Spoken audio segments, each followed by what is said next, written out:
मस्तान मिर्जा साहब को शेर और शायरी बहुत पसंद थी, तो उनका एक शेर जो अक्सर वो महफिल में जलसों में भी कहते थे, दुश्मनों ने तो दुश्मनी की है, दुश्मनों ने तो दुश्मनी की है, लेकिन दोस्तों ने क्या कमी की है।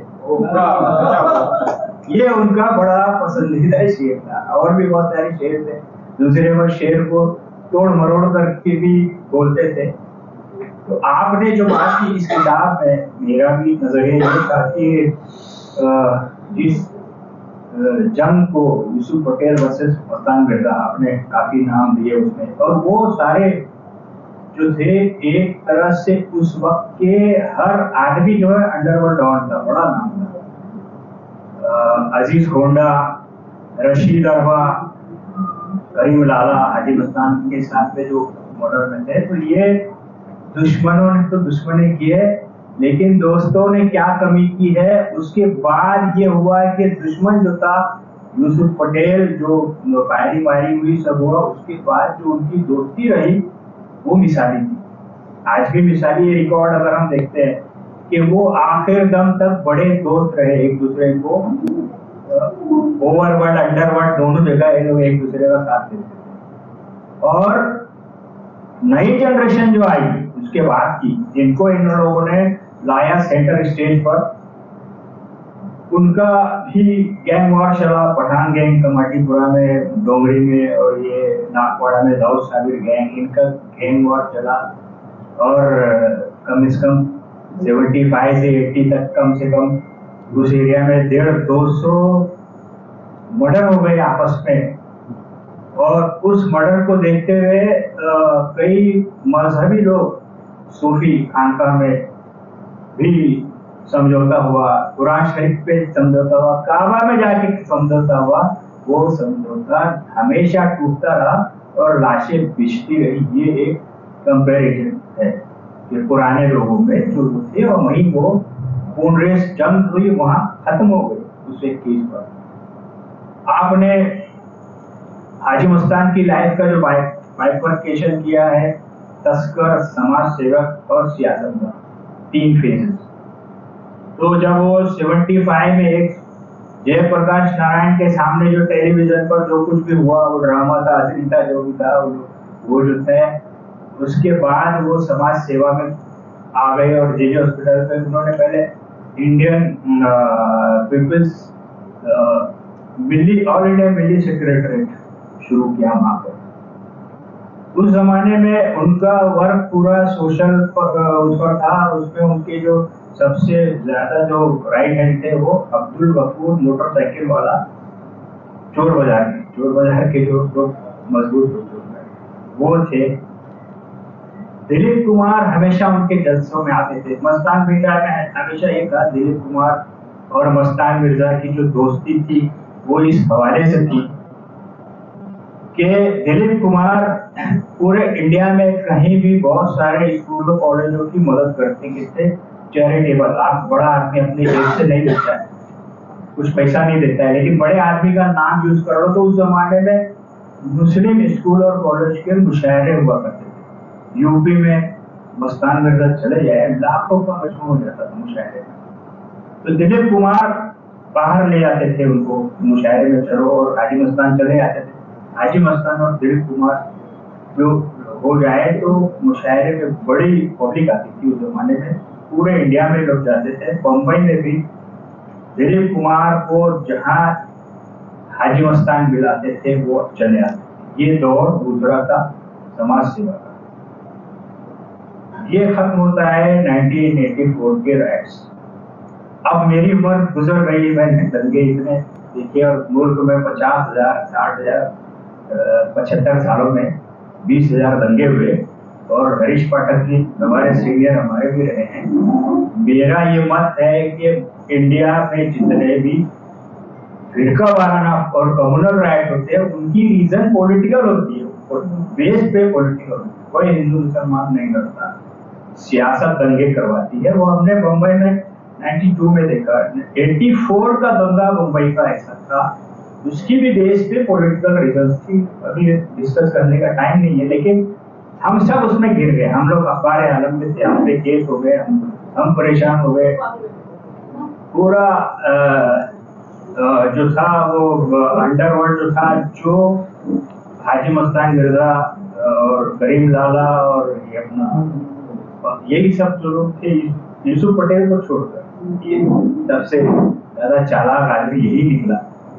बाकी सब लोगों को 1984 मई में दंगा हुआ था, उसमें स्पेसिफिक केसेस में नहीं, एनएसए में। अगर स्पेसिफिक केसेस होते तो डाल सकते थे, एनएसए में इन लोगों को 1 महीना कल्याण जेल में रखा। ये लोग मुस्लिम कम्युनिटी हीरो बन गए। और 84 में आप जो पॉलिटिकल जो लोग हैं वो भी देखते हो कि 84 में ही शिवसेना ने अपना पॉलिटिकल एजेंडा बदला, जब मराठी मानसा से वो हिंदुत्व की पॉलिटिक्स पे आए और बाल ठाकरे ही फोकस पॉइंट थे वहां। अब ऐसे में मस्तान मिर्जा, हम लोग भी सब हालात के मारे में थे। हम लोगों को ये भी लगा कि अब नेक्स्ट कोर्स क्या होना चाहिए, पॉलिटिकल है तो पॉलिटिकल इसका तोड़ होना चाहिए। बम्बई में उस वक्त ऐसा था, मुसलमानों में मुस्लिम लीग थी, मुस्लिम लीग ज्यादा स्ट्रॉन्ग थी, बनास वाला बुखारी बड़े लीडर थे, हिंदुओं में बीजेपी थी, हमारे यहाँ प्रेम कुमार शर्मा बड़े लीडर थे, एमएलए थे वहां पर, और शिवसेना भी हिंदुत्व लेकर के आ गई। तीसरा जो था कांग्रेस अपनी ऑलरेडी वो थी। तो चौथा मैंने मेरे पर्सनली मेरे साथ शराफत खान है, ये भी कई जगह हम लोग साथ में रिपोर्टिंग करते थे, बांद्रा ईस्ट बहुत बड़ा प्रॉब्लम था वहां पर।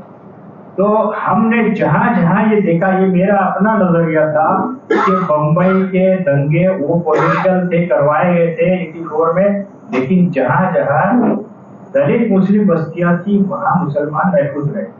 जैसे कमाटीपुरा बागटी गली पहली गली जिसको बोलते हैं, रेड लाइट एरिया, वहाँ बड़ी तादाद में अपने दलित बस्ती थी, वहां नहीं हुआ। वर्ली बीडीडी चावल बहुत बड़ा एग्जाम्पल था 84 में, वहां कुछ नहीं हुआ मुसलमानों का, बल्कि इक्का दुक्का मुसलमान थे, उनको बचाया गया। उसके बाद सबसे बड़ा जो वो था अम्बेडकर, अपना ये रमाबाई अम्बेडकर नगर बहुत बड़ा बेल्ट था, उसमें कुछ मुसलमान थे, उसको कुछ नहीं हुआ। गोवंडी में कई ऐसी बस्तियां थी जहाँ बड़ा बेल्ट बस्ती था, उसमें अगर 10-20 मुसलमान थे तो कुछ नहीं हुआ। लेकिन जहाँ जहाँ, और ये बम्बई का दंगा भिवंडी से शुरू हुआ था, जहाँ अंसारी बाग जो बाहर एक बस्ती थी, वहाँ 22 लोगों को जिंदा जला दिया गया। ऐसा हमने देखा। मस्तान भाई का ऑफिस बाजू में ही था, वहां पर पीपल्स सेक्रेटरीट भी उन्होंने बंद कर दिया। अब उनको भी समझ में नहीं आ रहा था क्या करें, और अखबार अलग का ऑफिस यहाँ था, तो दोपहर में आ जाते थे और मैं उनसे जो है गुफ्तगू करता था, हम लोगों की मुलाकात होती थी, मशवरे होते थे क्या होना चाहिए, अब क्या होना चाहिए। यही जहन में तो बात थी कि इस दंगल ने सिखाया कि अब दलित और मुसलमान एक हो, यही एक रास्ता है। दंगा पॉलिटिक्स से हुआ, इसलिए पॉलिटिक्स भी एक हथियार है, और कुछ ऐसा होना चाहिए कि क्या हो। और यही सब चल रहा था 1 साल से 85 आ गया। मैं मंत्रालय में एक दिन आया करता था, एक दिन शाम में वहां से निकला, रात 7 बज रहे थे, हम लोग का ऑफिस जेज हॉस्पिटल का था, तो वहां पर 1 नंबर की बस यहाँ बॉम्बे यूनिवर्सिटी के पास मिली थी, और वो सीधे बस आती थी, और वहां मैं ऑफिस आ रहा था। 7 बज चुके थे। उस जमाने में जो पॉलिटिकल मोर्चे थे वो वहां तक आते थे, यूनिवर्सिटी के बाहर काला घोड़ा तक आते थे। 7 बज रहे थे, मैंने देखा एक टैक्सी में कुछ लोग खड़े, जुलूस खत्म हो चुका है और ब्लू झंडे लगे हुए, और एक टैक्सी के इर्द गिर्द लोग खड़े हुए, और वो बस जाना ही चाहते। मैंने पूछा ये कौन है, तो किसी ने बताया जोगेंद्र कवाड़े हैं। जोगेंद्र कवाड़े उस वक्त बम्बई में मारूफ नहीं थे, लेकिन मैं उनको जानता था, 1 साल में पढ़ चुका था। दलित मुक्ति सेना उन्होंने बनाई थी, और नॉन पॉलिटिक्स दलित मुक्ति सेना, दलित पेंशन नाम थी। ये औरंगाबाद के थे और यहाँ एक मोर्चे में है, हाँ नामदेव।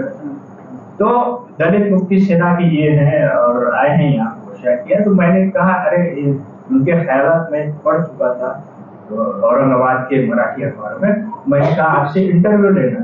तो उन्होंने दूसरे दिन वो वाकोला में उनकी एक छावनी थी, वहां बुलाया, वहां हमने उनका इंटरव्यू लिया। नेक्स्ट वीक में अखबार आलम में बहुत बड़ा उसको इंटरव्यू दिया, जिसका पूरा एम्फेसिस था वो दलित मुस्लिम यूनिटी, मराठवाड़ा से चला रहे थे।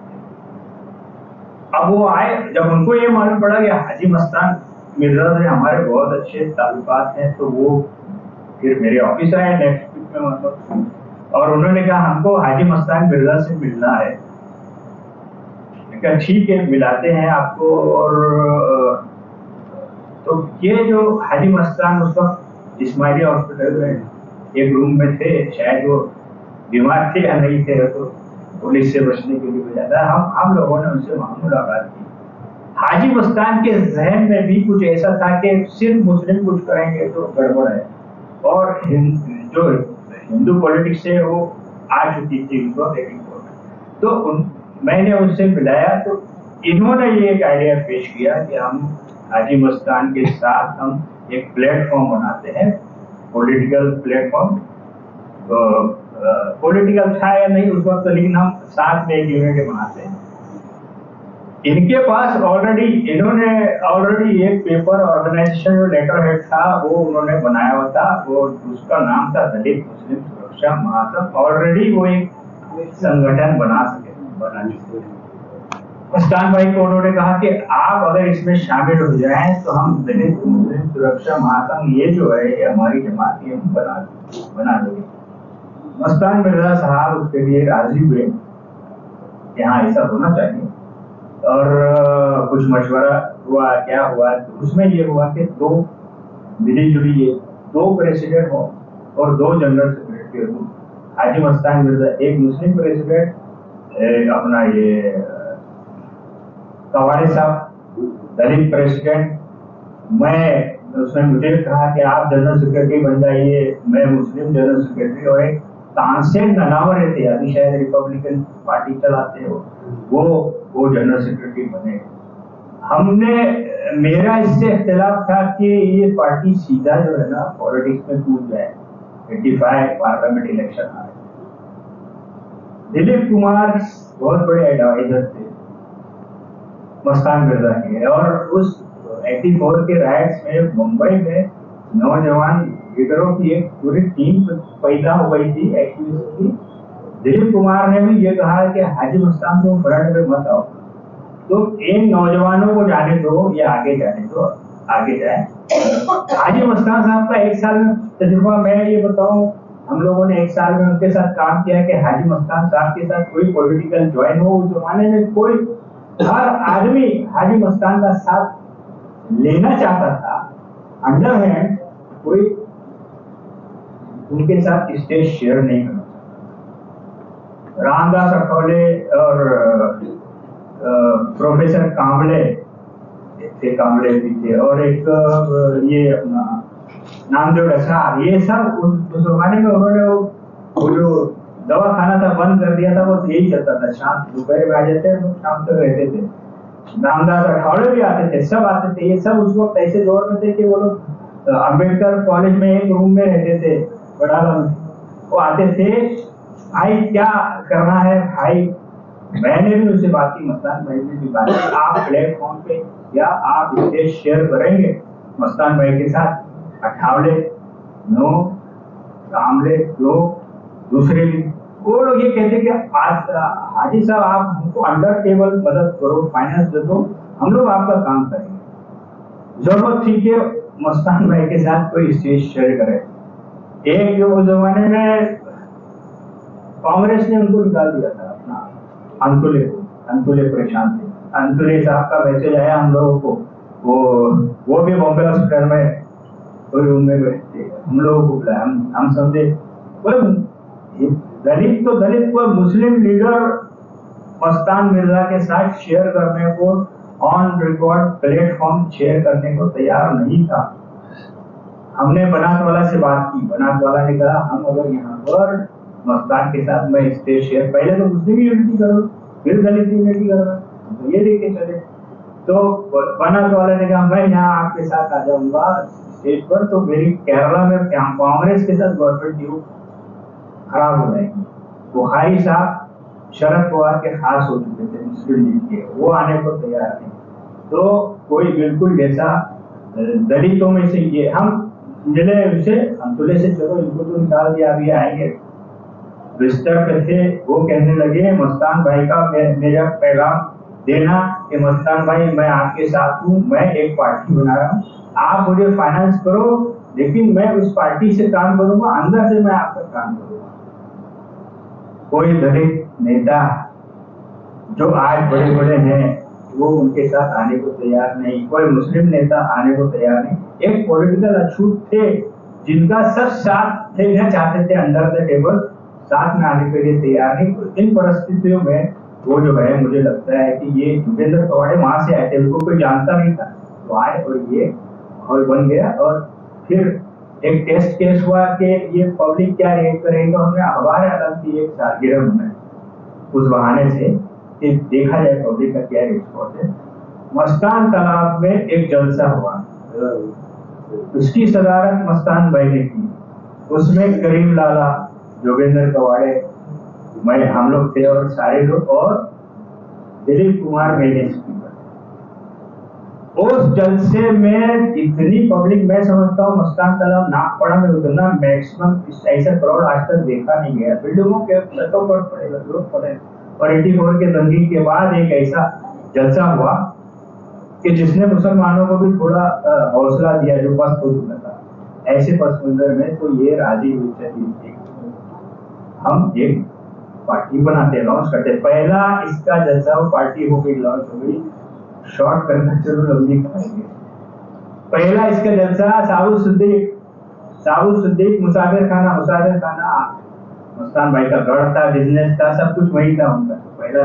अब उसकी लोकेशन देखिए तो जलसा ऐसा हुआ था, गुलशन ईरान की गली और एक सामने ऐसे मस्जिद बंदर से आते गली, कॉर्नर पर स्टेज लगा था और सामने ऐसा वो उसका जो बैकग्राउंड जो है, मैं समझाना चाहता हूँ क्या साबु सिद्दीक मुसाफिर खाने का बैकग्राउंड वहाँ जलसा हुआ। और जलसा हुआ, बहुत पब्लिक थी, यहाँ तक भरा हुआ था, यहाँ तक वहाँ तक। और स्टेज का रुख जो था, स्टेज हम खड़े, मैं तकरीर कर रहा था तो सामने की गली थी जहाँ से वो रोड जाता है, कर्नाट ब्रिज को जाता है, सामने शिवसेना की शाखा, और मैं तकरीर कर रहा हूँ और मुझे दिख रहा है बहुत कॉर्नर से उस जमाने कोई चीज है ना चमक चमक के आ रही है, कोई चीज चमक चमक के आ रही है, पीछे हंगामा हो रहा है।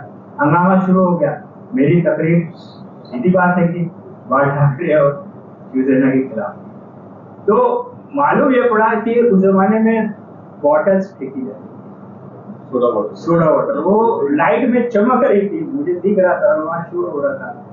मालूम ये पड़ा कि शिवसेना के लोगों ने मेरी तकरीर पर जो गुलदान ठाकरे को मैं कह रहा था उसमें वहां से बॉटल्स फेंकना शुरू कर दिया, और 10,000 लोग इधर थे, 10,000 लोग इधर थे। एक मिनट में सारे लोग हट के एकदम जैसा मैदान हो गया, लोग अंदर घुस गए डर के, इधर खाली हो गया, 10,000 लोग किधर चले गए पता नहीं, 10,000 लोग किधर चले गए पता नहीं, अरे एकदम मैदान खाली और सामने पथराव हो रहा था। उस जमाने में लल्लू भाई जो थे वो मस्तान भाई के लिए पालक थे, वो काम भी संभालते थे, वो मस्तान भाई के बॉडी गार्ड थे। उन्होंने जाकर के वहां 5-6 राउंड फायर किए सामने। अब हम फिल्म में देखते हैं कि वो बैकग्राउंड है साबु सिद्दीक मुसाफिर खाने का, वो एनिमल्स नाम में शूट किया, और ये बताया कि मस्तान मिर्जा की पॉलिटिकल रैली चल रही है और उसमें जो है वो दाऊद आया और उसने मस्तान को गोली मार के चला पहली इसमें। इसके बाद क्या हुआ, जब मैं देख रहा हूँ 10,000 लोग यहाँ है, 10,000 लोग यहाँ है, और सन्नाटा छा गया, एक आदमी को नजर नहीं आ रहा। मस्तान भाई खड़े हुए, मुझे सईद भाई हटो, सईद मियाँ मुझे बोलते तुम इन गाली दी, इन लोगों से बुरी गाली दी, इन लोगों से डर गए सारे, तुम्हें ऐसा बोला। मस्तान भाई बोल के बैठे तो 5 मिनट में उतने 10,000 लोग वापस आ गए लोग, और दोबारा जलसा शुरू हो गया। मैंने फिर बोले आप तकरीर करो, मैंने किया और कवाड़े साहब ने किया और मस्तान भाई की स्पीच। ये मस्तान का करिश्मा हमारे सामने का। दूसरा करिश्मा ऐसा था कि औरंगाबाद में जलसा, औरंगाबाद में आम खास मैदान पर हम लोग स्टेज पर थे पूरा, औरंगाबाद में मस्तान भाई थे। मैं इस पर खत्म करूंगा, मैं लंबी दास्तान ही ओके। आम खास मैदान में उन पर पाबंदी लगी, कि वो नहीं आ सकते। 1.5 लाख लोग आम खास मैदान में, और पुलिस ने ऐसा किया कि ऐसा स्टेज पे बंदोबस्त किया, एक एक चढ़ने वाला ऊपर आदमी वो पुलिस की नजर से न बचे पूरा करके। मस्तान भाई बोले मैं आऊंगा, और मैं स्टेज पे था और मुझे एक जब स्पीच चल रही थी एक आदमी आया, बोला मस्तान भाई आपको बुला रहे हैं। मस्तान भाई बुला रहे, और तकरीबन 1 घंटा बचा था उसके जलसा खत्म होने में। वो मुझे मोटरसाइकिल पे लेके गया, मोटरसाइकिल पे लेकर के आम खास मैदान से ही करीब में एक ढाबे पे बैठे थे मस्तान भाई एकदम वेश बदले थे। चारों तरफ औरंगाबाद की border, Jalna border, Bombay border, police force लगी हुई, और मस्तान भाई भेष बदल करके वहां पे मुझे बुलवाया, स्कूटर वाला आया मुझे लेके गया, ढाबे पे आया। मस्तान भाई बोले सही किया, अब मैं क्या करूं? मैंने क्या करें? बोले मैं पूरा राउंड ले चुका आम खास मैदान का, स्टेज भी देख लिया मैंने, अगर मैं आया तो क्या सिचुएशन रहेगी। मैं बोला आपको तो पकड़ लेंगे नीचे ही, लेकिन पुलिस ने यहाँ सारा इंतजाम किया है, फायरिंग का भी इंतजाम किया है, आंसू गैस, लाठीचार्ज सब किया। और ये जो औरंगाबाद की स्टोरी है, अगर आप यहाँ आए और स्टेज पर आपको पकड़ा तो फिर ये समझ लीजिए कि यहाँ फायरिंग के खिलाफ कुछ नहीं होगा। ऐसी हालत थी। तो आपका क्या मशवरा? उस वक्त मैंने अपने ऊपर लेते हुए फैसला कि हम अभी वक्त नहीं था कि जाके वापस कवाड़े साहब से वो किया जाए। मैं बोला मस्तान भाई आप चले जाए। वो मस्तान भाई पुलिस के घेरे को तोड़ते हुए और ये देखते हुए, सिचुएशन देखते हुए उन्होंने मेरा मशवरा कबूल किया। मैं बोला हम लोग संभाल लेंगे, जो भी सिचुएशन ये कि मस्तान भाई नहीं आ रहे हैं, जो सिचुएशन होगी आपके आने से अच्छी होगी बुरी होगी थोड़ी सी। ये थे मस्तान भाई के कुछ किस्से जो मैंने बताया। सियासत में ऐसे आए, मैं उनके साथ हालात का चला, हालात पे बैठे, और इस तरह से बहुत सारी बातें इंशाल्लाह आपसे होगी, आपके पॉडकास्ट पे होगी। तो इस तरह से, और नेगेटिव पॉजिटिव दोनों बातें। मैं ये सर्टिफाइड नहीं दे रहा हूँ कि हाजी मस्तान बहुत अच्छा आदमी था, सारा देवता ही देवता था, देवता। हर इंसान में इंसान भी होता है, शैतान भी होता है। और इंडिया में पॉलिटिक्स में अंडरवर्ल्ड आते हैं, उससे पहले अपना यूपी बिहार में तो बहुत आए, मुंबई में मस्तान भाई आए, तो नेचर था। अरुण गौड़ी भी है, बहुत सारे लोग आए, और पॉलिटिक्स में आने के बाद उन्होंने वही किया जो पॉलिटिशियन करता है। वो बहुत बड़ा देव और उन लोगों का काम नहीं किया, क्योंकि पॉलिटिशियन मैं समझता हूँ सबसे बड़ा माफिया डॉन पॉलिटिशियन है। ये मेरा कंक्लूजन है। मुझे ये कहने में कोई हिचकिचाहट नहीं है 30-50 साल के जर्नलिज्म के बाद कि जिस माफिया डॉन को हम बुरा बोलते हैं उससे बदतर माफिया डॉन जो है वो पॉलिटिशियन है, जो मर्डर भी कर देता है, पता भी नहीं चलता।